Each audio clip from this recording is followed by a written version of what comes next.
A movement you may have seen me do quite a lot regularly is the Indian club windmill. And this is where you're working on external rotation using Indian club and using momentum. Now this can be done with anything. It can be done with no weight whatsoever, but I'm using a 2 kilo dumbbell in this video.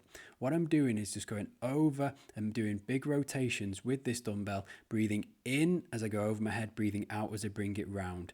And I'm just focused on a nice rhythm with my body, not trying to be too rigid, but again, not letting the rib cage pop up too much. Again, I'm breathing in as I go over, breathing out as I come down.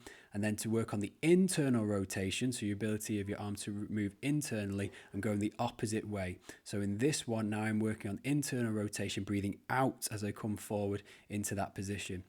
It's very common to have one side that's better external than internal, and then vice versa on the opposing side. You can do this with a very light dumbbell. You can do it with a very, very light kettlebell, but doing this prior to training on your shoulders is very, very good for smoothness when it comes to pressing overhead or any chest press movements.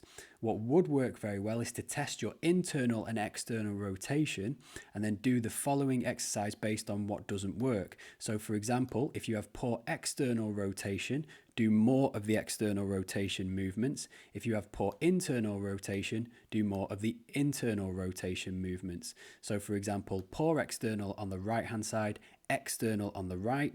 Poor internal on the left hand side, do internal. So it's absolutely fine to do the reverse of each one depending which side has the movement restriction.